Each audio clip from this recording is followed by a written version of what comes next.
जरा सोचिए, एक बहुत बड़ा साम्राज्य जो 2000 साल से भी पहले मानो धूल में मिल गया, लेकिन फिर भी आज हमें उसके राजाओं के बारे में, उनकी कहानियों के बारे में पता है। तो सवाल ये उठता है कि आखिर कैसे? चलिए, आज हम सब मिलकर मौर्य साम्राज्य के एक ऐतिहासिक जासूस बनते हैं। मतलब एक साम्राज्य जो इतना पुराना है, जो कब का खत्म हो चुका, उसकी कहानी हम तक पहुंची तो पहुंची कैसे?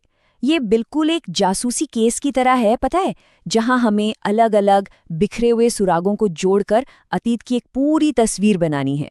तो ठीक है, अपनी पड़ताल शुरू करते हैं। हमारा सबसे पहला सुराग है लिखे हुए रिकॉर्ड्स। जी हाँ, वो दस्तावेज, वो कागजात जो उस दौर के लोग हमारे लिए पीछे छोड़ गए। और जब हम इन लिखे हुए सबूतों को देखते हैं तो हमें पता चलता है कि ये 3 अलग अलग धाराओं से आते हैं। एक है ब्राह्मण ग्रंथ, दूसरे हैं बौद्ध ग्रंथ और तीसरे हैं जैन ग्रंथ। और कमाल की बात यह है कि हर कोई कहानी को अपने अपने नजरिए से बताता है। ये ग्रंथ हमें बिल्कुल अलग अलग कहानियां सुनाते हैं। जैसे जो ब्राह्मण ग्रंथ हैं, खास तौर पर कौटिल्य का अर्थशास्त्र, वो हमें उस जमाने की राजनीति और शासन की अंदर की बातें बताते हैं।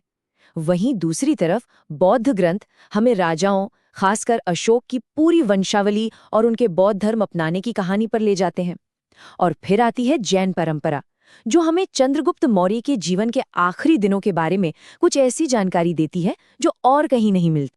लेकिन इन सब में कौटिल्य का अर्थशास्त्र वाकई बहुत खास है।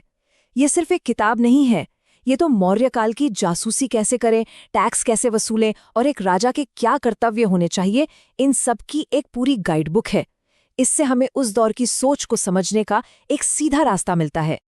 अच्छा, अब अपने दूसरे सुराग की तरफ बढ़ते हैं। देखते हैं कि जो विदेशी लोग थे, जो बाहर से देख रहे थे, उनकी नज़रों में मौर्य साम्राज्य कैसा था, क्योंकि ये हमें एक बिल्कुल अलग, एक बाहरी पर्सपेक्टिव देते हैं। और यहाँ एक बहुत ही कमाल की जासूसी कहानी सामने आती है। देखिए, यूनानी रोमन लेखकों ने अपनी किताबों में एक भारतीय राजा सैंड्रोकोटस का जिक्र किया था। अब सालों तक किसी को पता ही नहीं था कि ये सैंड्रोकोटस आखिर है कौन। फिर जाकर विलियम जोन्स ने ये पहेली सुलझाई। उन्होंने ही पहली बार पहचाना कि अरे, ये नाम तो असल में महान सम्राट चंद्रगुप्त मौर्य का ही है।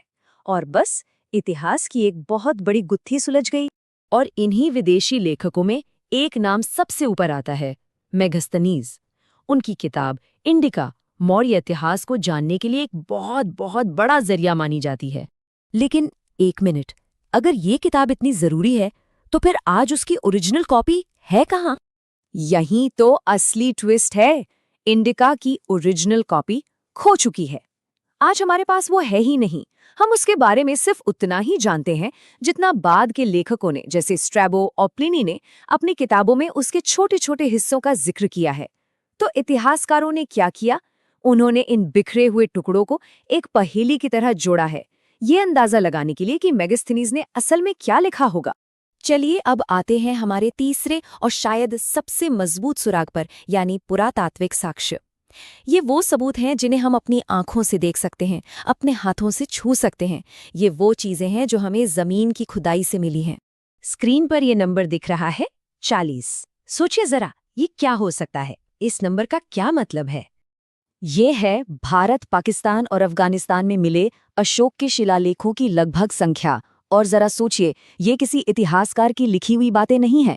ये तो खुद सम्राट अशोक के अपने शब्द हैं, जिन्हें उन्होंने पत्थर पर खुदवाया था ताकि वो हजारों साल तक बने रहें। इससे ज्यादा सीधा और पक्का सबूत और क्या हो सकता है? और सिर्फ अशोक के ही नहीं, शक शासक रुद्र दामन का जूनागढ़ शिलालेख भी एक बहुत ही अहम सुराग है। पता है क्यों?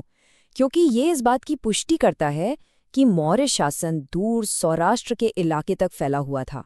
तो अब सवाल यह है कि इतिहासकार इन सारे अलग अलग सुरागों को, यानी लिखे हुए ग्रंथों को, विदेशियों की बातों को और जमीन से निकले सबूतों को, इन सबको एक साथ जोड़कर पूरी कहानी बनाते कैसे हैं?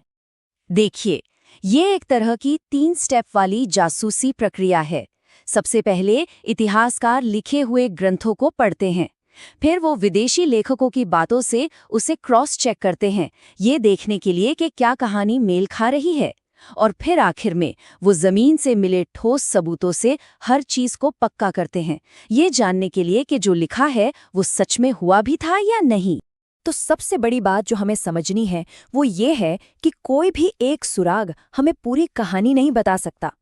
असली सच्चाई तो इन सारे सुरागों को एक साथ बुनने से ही सामने आती है, बिल्कुल वैसे ही जैसे हम एक पहेली के सारे टुकड़ों को जोड़कर पूरी तस्वीर बनाते हैं। और ये पूरी बात हमें एक बहुत ही दिलचस्प सवाल के साथ छोड़ जाती है। जरा सोचकर देखिए, अगर कल को मेगास्थनीज की वो खोई हुई इंडिका जैसी कोई एक चीज अचानक से मिल जाए, तो हमारे इतिहास का कौन सा पन्ना रातों रात पूरी तरह से बदल सकता है।